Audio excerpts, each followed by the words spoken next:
Of being in Kirarapon, Ngong area, where I've come to be with fellow worshippers. I want to say it's illustrative that the sermon has been very good. The sermon has been about David and Goliath. And we have stood on that platform, that this is the platform under which the Davids of Kenya must stand up against the Goliaths. This is our time. It's the time for the Davids of Kenya to stand up. But I want to issue one statement.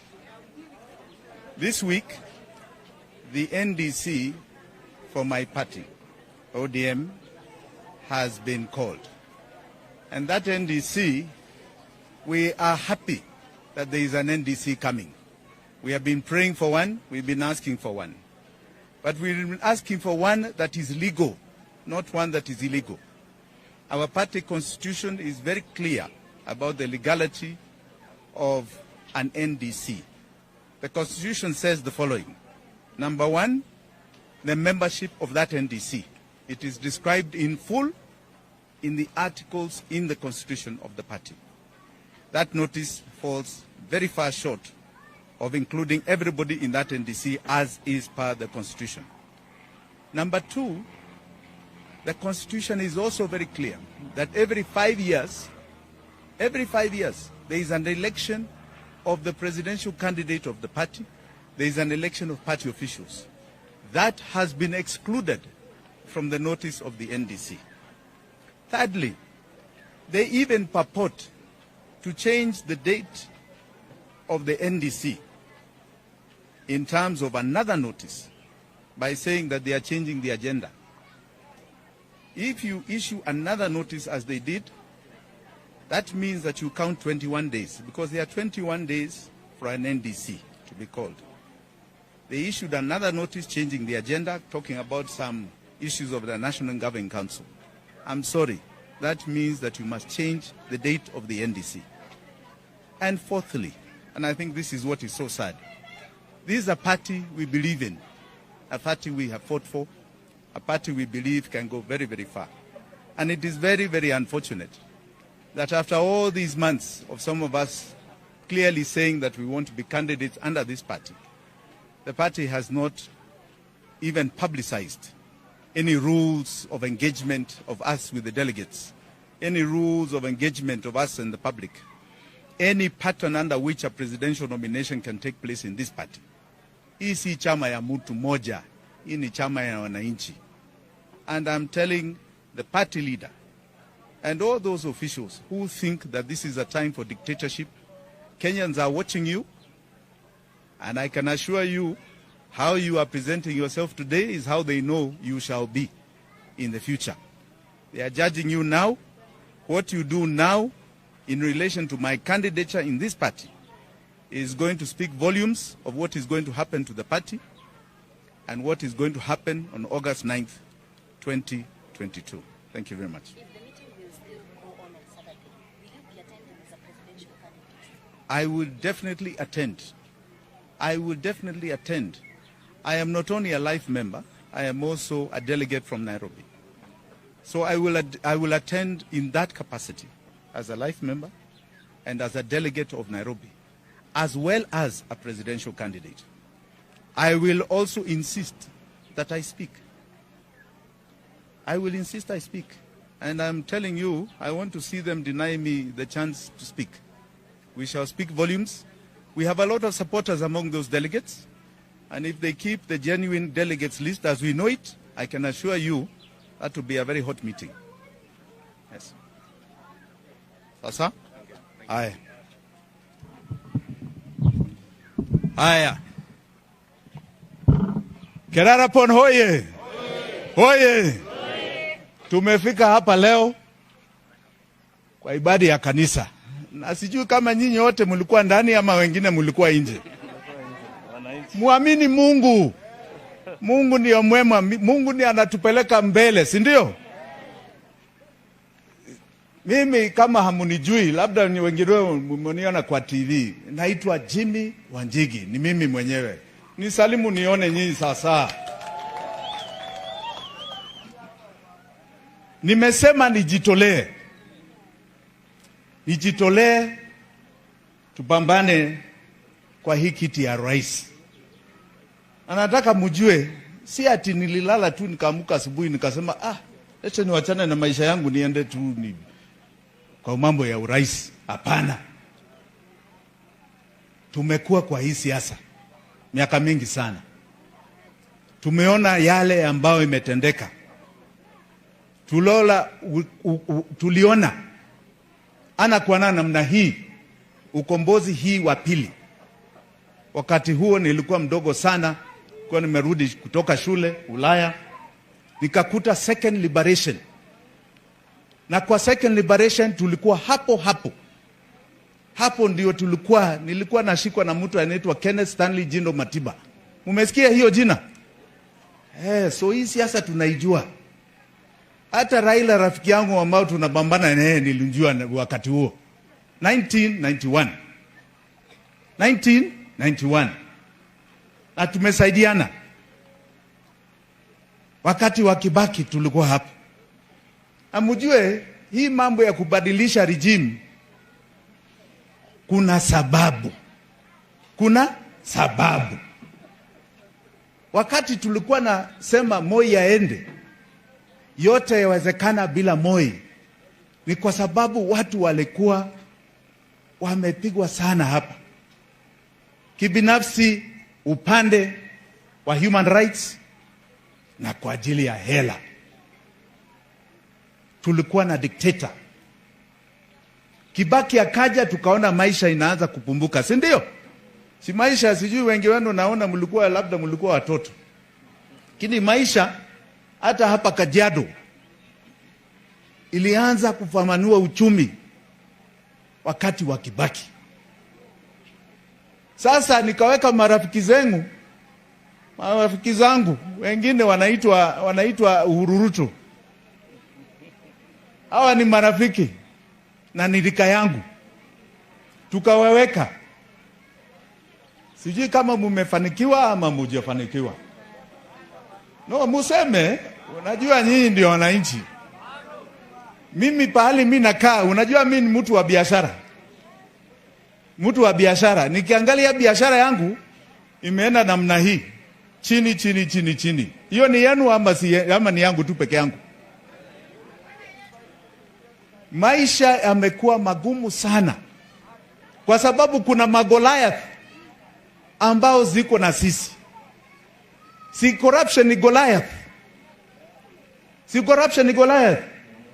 Kukosa pesa, umaskini ni Goliath. Kujipenda. Kuna wengine wanakaa huku wanajipenda sana. Wanaona sisi ni kama mbuzi. Wao ndio binadamu. Sisi tunajua ukombozi ni nini. Ndio wakati wa 2017 nilishikana na rafiki yangu Raila Odinga, nikasema hawa wanapora nchi, tufukuze hawa. Si tulifika Supreme Court? Si tulifika mpaka Uhuru Park? Tukaapisha Raila Amolo Odinga, kwanza aliingia kwa gari yangu. Nilikampeleka huku nikasema hakuna kuogopa leo. Lete wafanye vile wanataka. Si aliapishwa? Nikasema baada ya hiyo sasa tuende tuchukue hiyo ofisi. Ofisi ni State House. Si ndio? Akapiga kona. Akaenda handshake. Kasema Harambee House hapana State House. Akapiga kona. Na ni sawa, hiyo ni haki yake. Sasa tuko mlengo mwingine.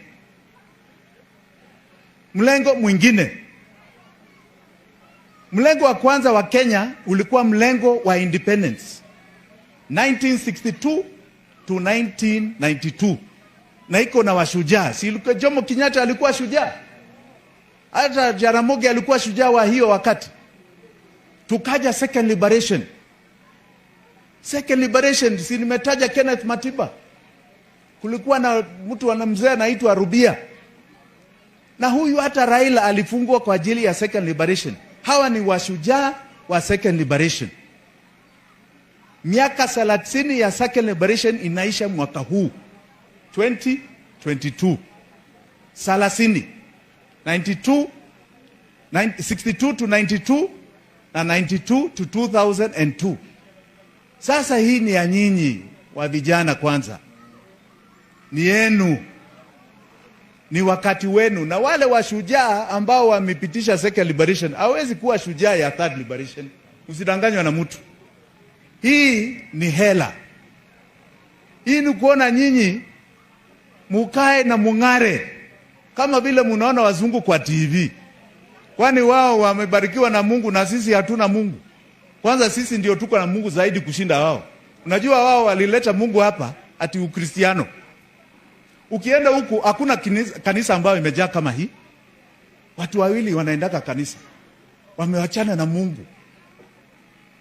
Na wale walikuwa natuambia mambo ya Kristiano. Sisi ndio watu wa Mungu. Hata Mungu alifanya uanzishi wa binadamu. Silikuwa hapa Afrika. Silikuwa hapa Afrika. Lazima sasa sisi tung'are kabisa. Ndio tunasema hii ni liberation kiuchumi. Na mimi mkiniona hapa, mimi ni mtu wa biashara. Nikiangalia nyinyi, nikipata mtu ambao hana hela, hiyo ni soko yangu ya biashara. Ni soko ama si soko? Ni soko. Kama hana hela hakuna soko. Hakuna soko. Lakini mtu wa siasa tu peke yake, ukimwangalia namna hii anataka kuona nyinyi mnaomba yeye. Ukimwona yeye unamuomba tunataka shilingi 10, tunataka shilingi 100. Anataka uombe yeye.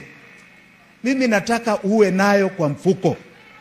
Na hapa Kerarapon mujue mumebarikiwa sana mkiwa kwa hii county ya Kajiado. Iko na mengi.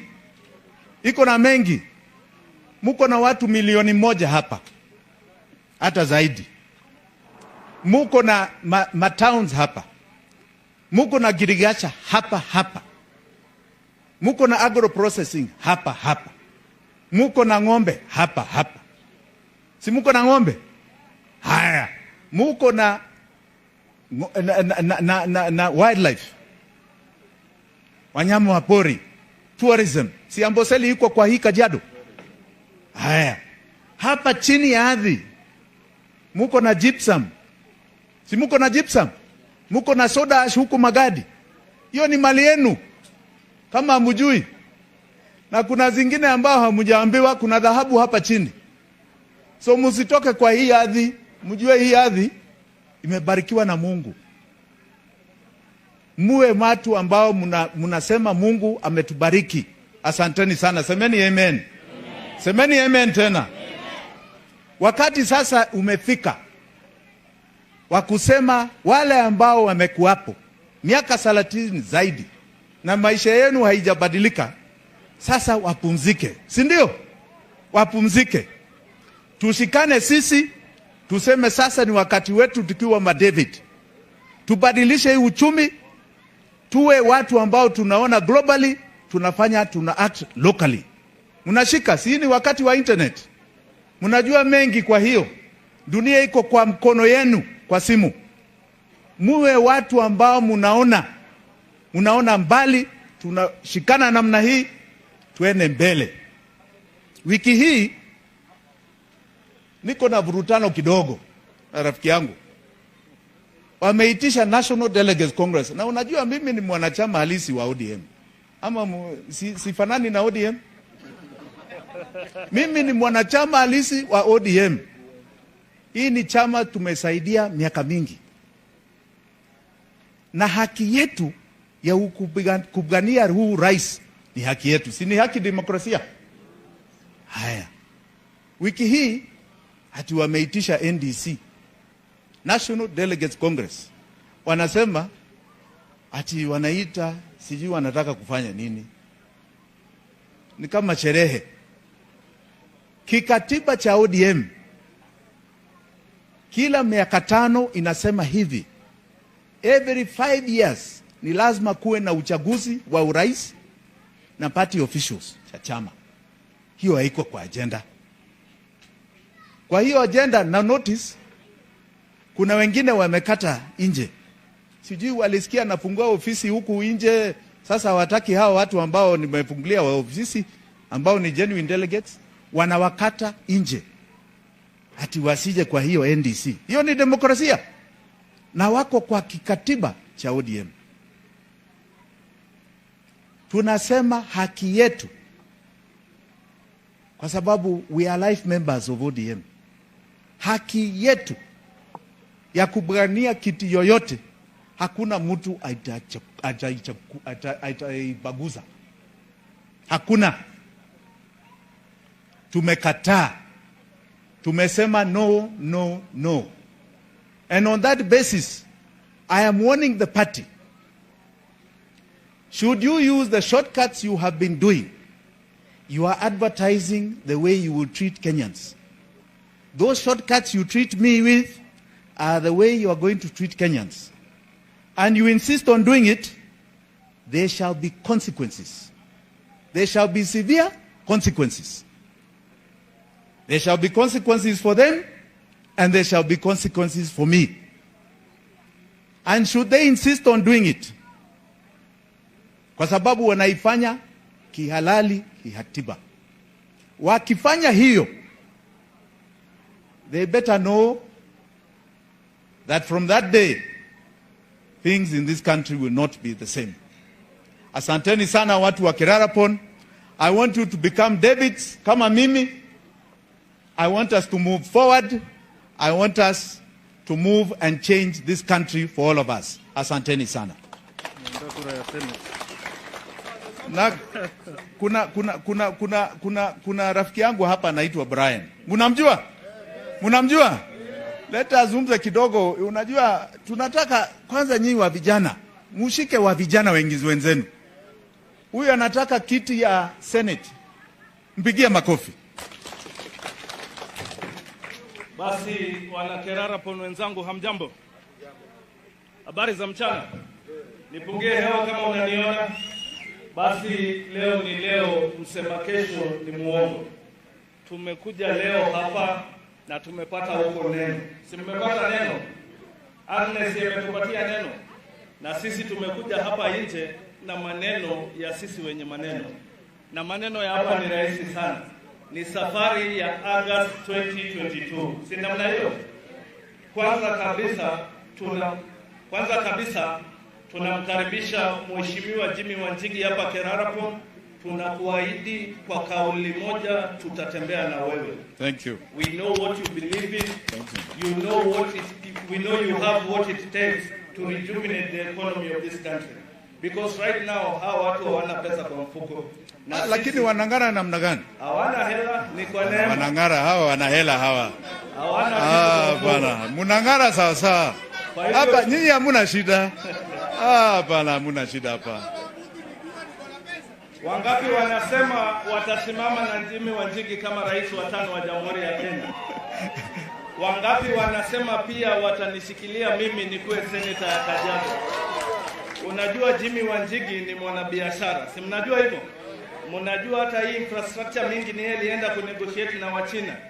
Na mnajua mimi am among the few Kenyans who write and speak Mandarin, Chinese language. Yeah. Kwa hivyo I will work with right-minded people to bring transformation to this county of Kajiado. Kwa hivyo I want to urge you, brethren, tutembee pamoja kwa hii safari. Na pia kwa kanisa, we want to thank you. We came here for spiritual nourishment na tumebarikiwa sana. We will partner with the church to make sure ya kwamba hii nchi imeenda ile direction anataka. Si namna hiyo? Tuko na kijana mmoja pia wetu hapa.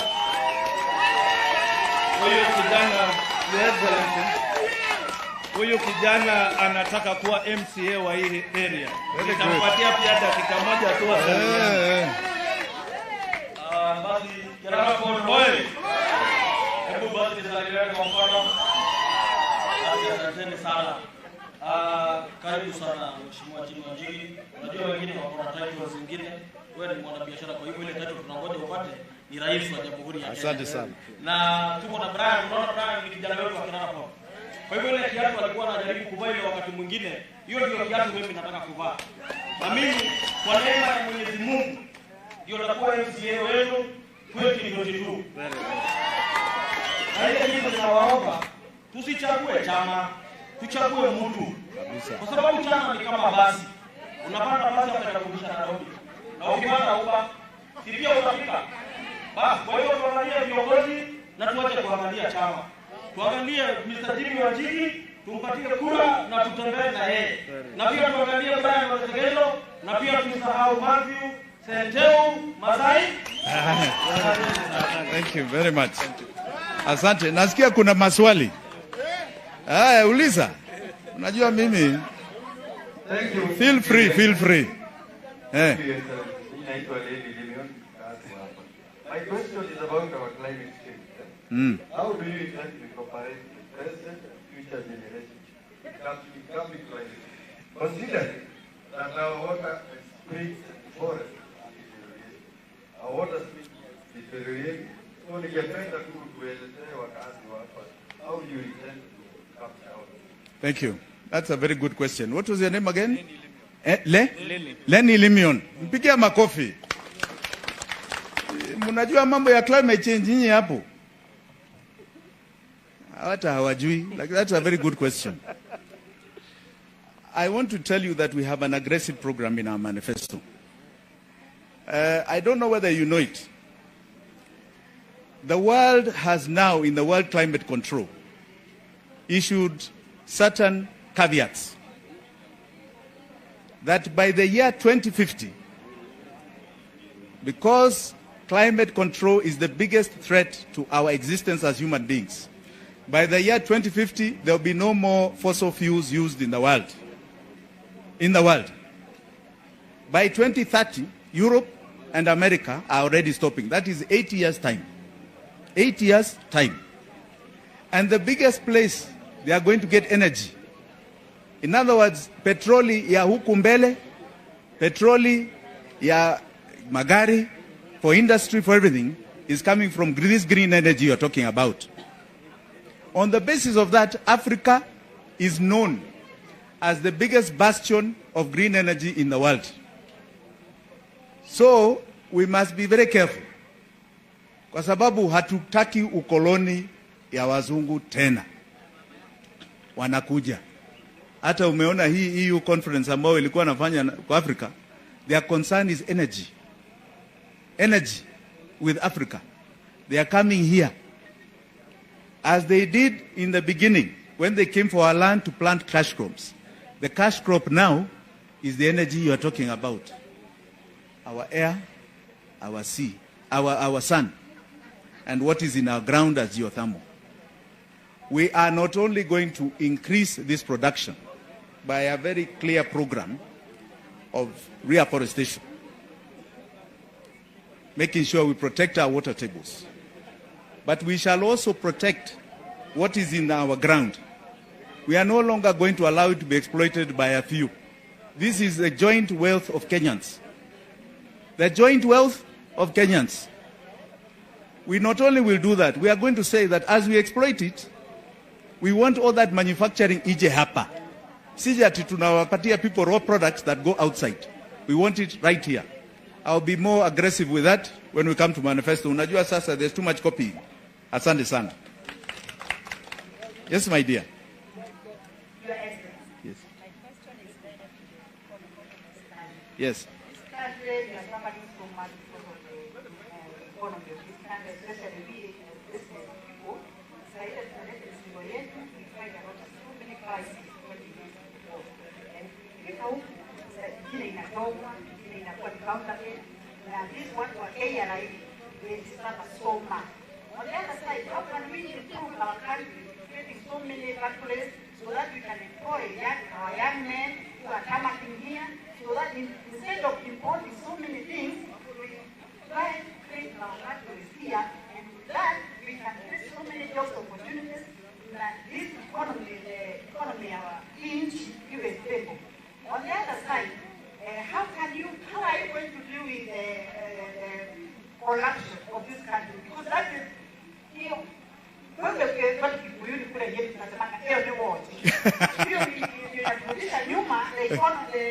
corruption of this country, how are you going to deal with this corruption so that our country can be stable when we are importing our goods and when we are selling and our business will be stable? Asante sana. My dear, what's your name?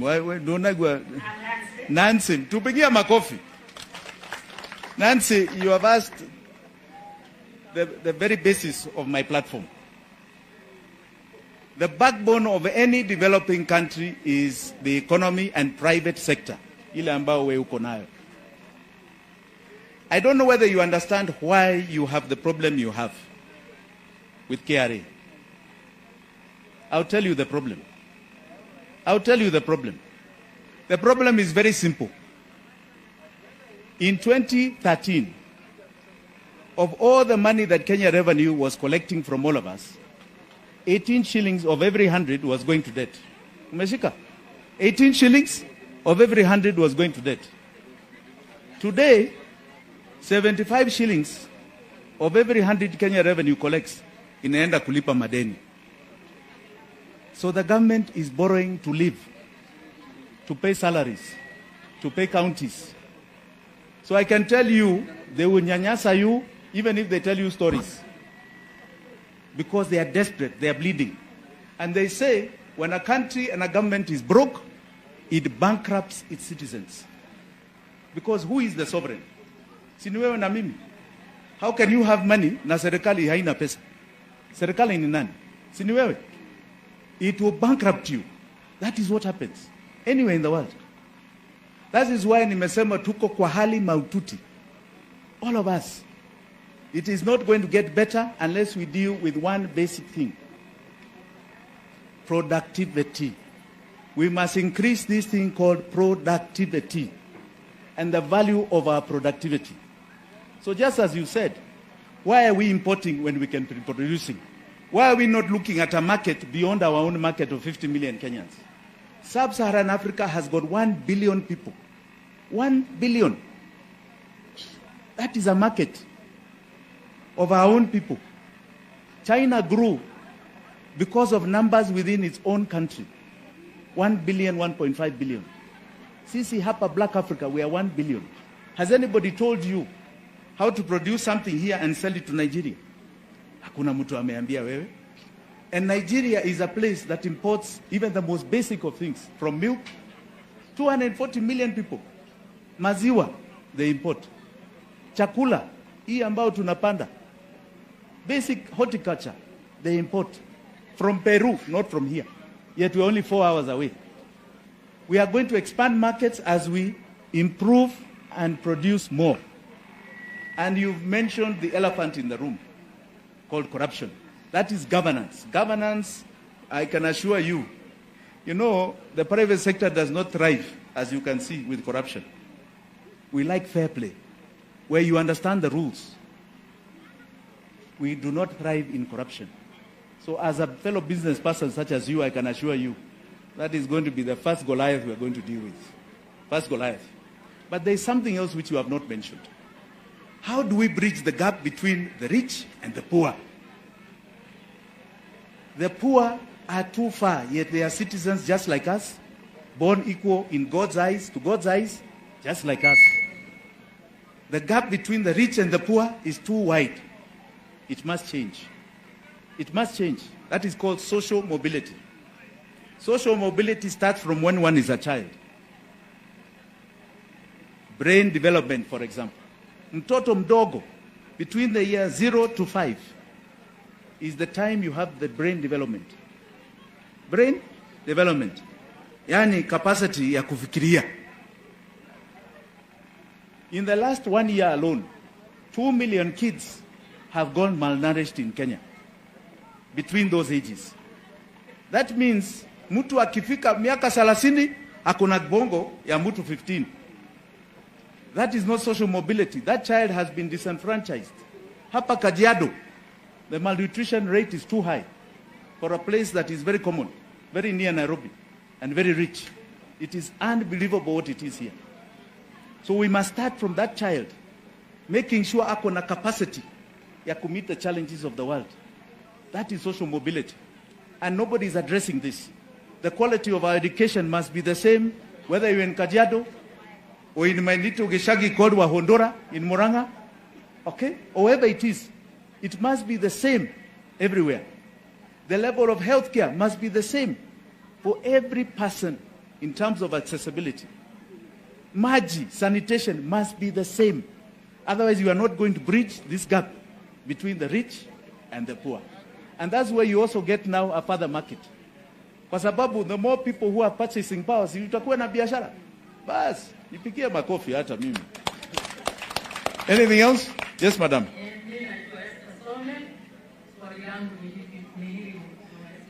Yes, Esther. Tumesomesha watoto wetu, tumewapeleka mpaka university, wamepata degree, wamepata diploma, na wote wako hapa manyumbani.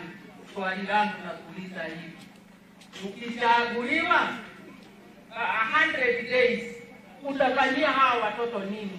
Kwa sababu wamekunywa pombe, wamekunywa drugs, wameuana, wakioana unasikia ule mwingine amechoma, ule mwingine amemdunga kisu, na si sababu nyingine, ni sababu ya kukosa kazi. Kabisa. Wamesoma. Kabisa. Kufanyia nini? Kabisa. Mpigie makofi Esther. Hiyo ni nyinyi vijana ama ni wengine? Ni hawa. Wamesoma. Lakini wameng'ara, hawa wana hela hawa.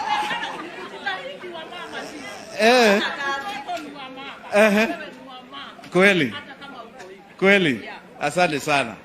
Hiyo ni swali nzuri sana hiyo. Na ni ukweli.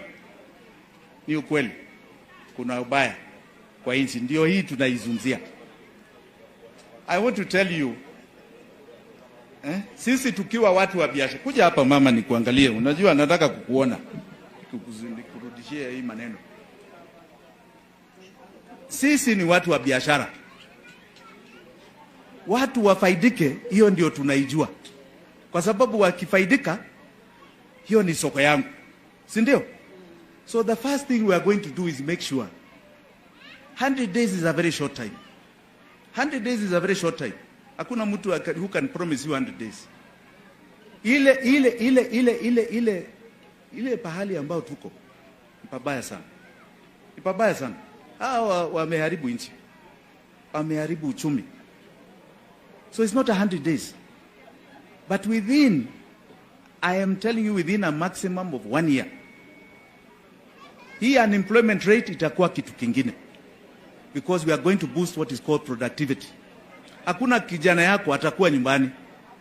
Within 1 year, I cannot promise you 100 days.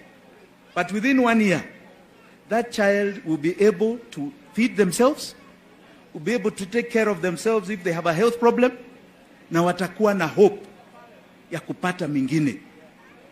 And that program, I will invite you, all the three who have asked me questions today, I'm going to invite you to my manifesto. So I show you the program we're lining out. Nikizungumza sana sasa hapa, utasikia wengine wanazungumza huku Mombasa hiyo, wengine huku kwingine.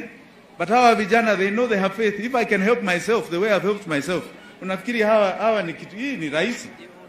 Hawa ni rahisi. Will change their lives more than you can imagine. I hope you're happy with that. Are you? Have hope. Niangalia sawa. Sifanyi hii kwa sababu mimi nataka chochote. Hapana. I'm doing this for them, so that they can be the citizens of our global world. Si wanakuanga na shida. Asanteni sana. Thank you, Esther. God bless you. Asanteni sana. Oh, sorry. Swali yangu ni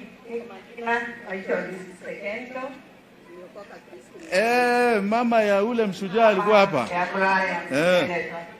Yangu swali ni ya kwamba nauliza, ukiwa president wa nchi yetu ya Kenya, utatengenezaje education system? Kwa maana tuseme hapa kwetu Kirarapo, tumeambiwa watu ambao supply many price wanaishi hapa. Tuko na watoto wengi hapa Kirarapo hawawezi afford school fees.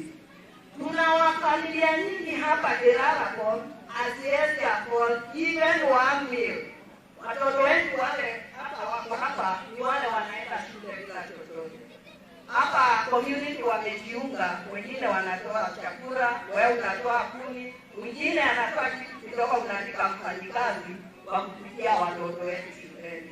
Kwa hivyo mheshimiwa anamuuliza hivi, watoto wetu education system itatengenezaje ili uweze kusaidia watoto wasome kuanzia baby class kuendelea juu, kwa maana shida iko. Asante sana. Ingine ni health. How are you going to make our health system iwe laini nyororo? Kwa maana kama juzi hapa tumekuwa na mtu mmoja wetu ameletwa hospitali kwa ajili ya COVID. Akaishi huko alikopona, alishikwa mateka kwa maana the bill was more than 4.5 million. Aliishi hospitali, alikula hospitali.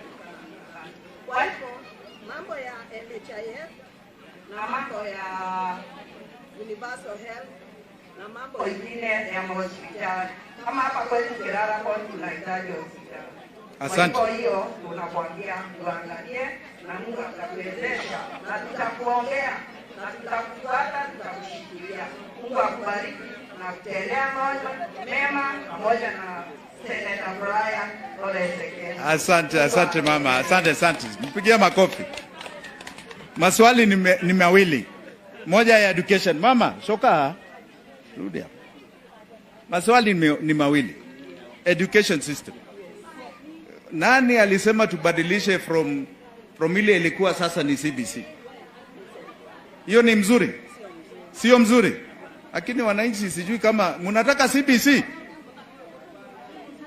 Si mzuri.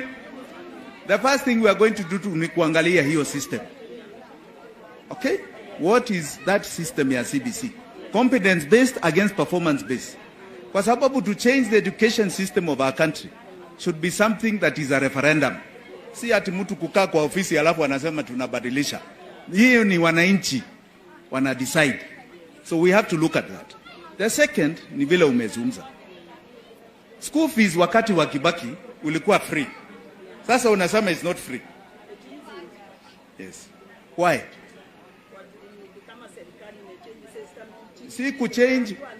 Si kuchange. Hawana pesa. Wamepeleka China. Wamepeleka kwa madeni. We are going to reintroduce that free system. There's no child in this country. Article 43 of the Constitution. It's very clear what Kenyans' rights are: socio-economic, education, water, sanitation, housing, health. There is nowhere it says that you must pay. So we are going to introduce free primary, free secondary education, because people must be educated to O level, free of charge. The other thing umezungumza, na ni kitu nitazungumza hiyo hapa, kwa sababu ni siri yetu ya manifesto, ni chakula ya mtoto. I've told you about malnutrition. Malnutrition is reducing the gap, is not helping reduce the gap between the rich and the poor, kwa sababu mtoto akiwa 30 mtu akiwa 30 akona kichwa ya mtoto. Brain development is between the year 0 to 5. We are going to introduce a 1 meal program, 1 meal a day program for all our kids. All our kids. Every day of the school term. Every day of the school term. Okay? That is something we are going to introduce. Na si ati ni pesa mingi sana. It is affordable. Haya. Ya pili, you talked about health. Kuna siri ambayo sitaki kusema sana. But I'll tell you, the biggest health is preventive health. Public health. The one that keeps you from getting sick. Okay? And that's where we are going to bring back community health workers in numbers that have never been seen before. We want a community health worker for every 100 Kenyans. So that you know diet, you know basic things about just basic health ailments. But the other things which I don't want to say now because others will copy. But I will roll it out, and we have got very clear plans, including hata hii hospitali unasema ya Kerara pon hapa. We have demarcated the country and its entire needs for the population and where we are at.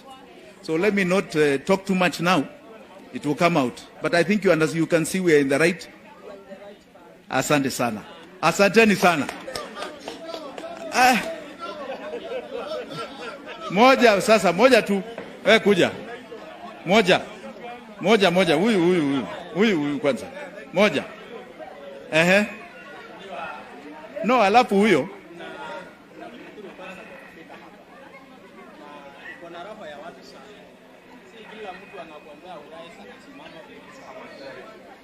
So mimi ningetaka kuuliza maswali kwa niaba ya vijana. Yes.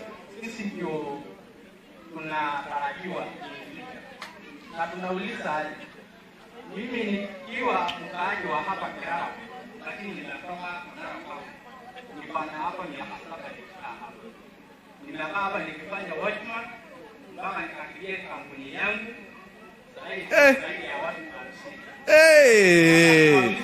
Mpigie makofi huyu kijana. Maono, wewe unasaidia ya kama vijana.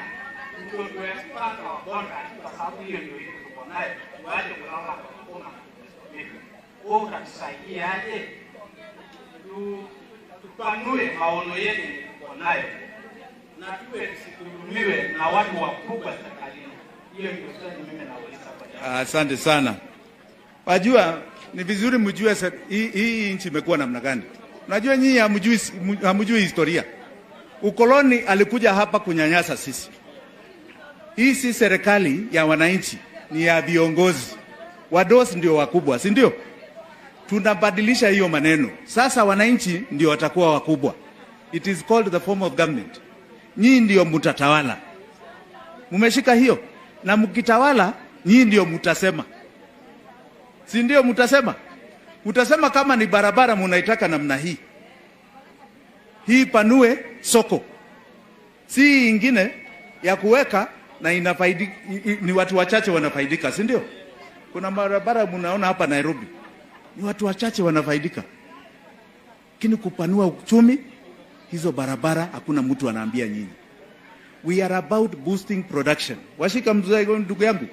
Boosting production. Ndio nasema ukiniangalia namna hii, napenda vile umesema ati niko na roho ya watu. Hapo ni kweli. Nikiona watu ambao wanayo wenyewe kwa mfuko, wana confidence kuingia kwa maisha, kutembea, hiyo ndio haja yangu. Watu wakae kama mimi. Si we were born equal under the eyes of God. We are all equal citizens here. Lazima kila mtu apate haki yake kwanza kibinafsi, kiuchumi. So I am the one who can produce for you. Unajua nikizungumza sana utasikia wengine wanasema. But I'll tell you, mimi ni mtu wa biashara. There is nobody who will give you ideas like I can give you. And now we want to do so for 50 million Kenyans. Watu wawe na hela ya kutosha. Tutafungua soko. Na soko nje inakuwa soko hapa. Si watu wanakuja juu. Wakija juu hata wewe unapata biashara. That's how it works. Si ndio? Kama uko na watu 100 askari, tutakuwa na 200 na 300 kwa sababu soko itakuwa namna hiyo. Si ndio? Si ndio nataka? Bas, inakuja. Umeshika? Inakuja. Okay, be patient. We know where productivity is. Okay? And you are going to see it before your eyes. Asante sana. Ndugu yangu umefurahishwa na hiyo? Asante. Sema ndugu. Haya, asante sana Your Excellency. Hii kwa majina naitwa Anthony Miseni ama Baite. Mimi nilikuwa nataka ni jambo moja tu Your Excellency. Wewe ni mwanabiashara na mimi nakujua chini wa nini. Mimi nilikuwa nauliza kwa niaba ya vijana hata kwa wazee. Kwa sababu wewe ni mwanabiashara. Ukiingia kwa hii ni rahisi kwa sababu tayari kwanza kitu ya kwanza ni yako. Nakupea. Ukiingia kwa hii kitu ya rahisi. Tukusangue kwa losa. Kwanza utarudisha mali yako ama utatusaidia sisi Wakenya. Haya. No, mpigie makofi, hiyo ni swali nzuri sana. No, diga kura, wewe, kwa nini unaenda? Wewe si ushike maneno hapa, Vaita. Swali ni yako. Sasa unajua mimi ni bwana biashara, umesema ukweli. Wewe ukifaidika, si nikiwa na biashara nitafaidika. So nitarudishia kwangu kwanza. Kwa nini nirudisha? Namna gani? Na kuiba namna gani? Ushika vizuri. Wewe ukifaidika, hata nikiwa na shamba hapa, si utaweza kununua? Sitaurudisha.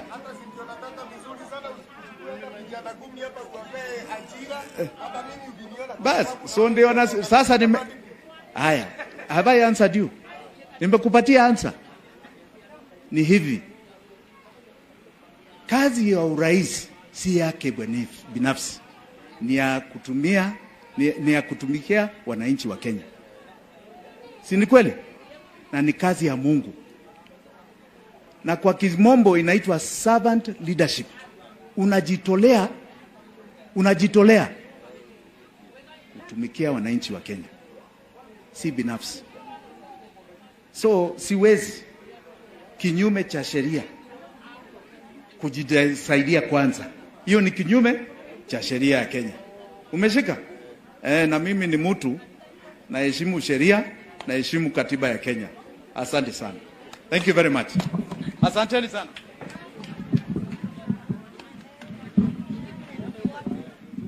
Nenda huko, enda utapiga picha. Tende na pale kwa gari. Nizitoe.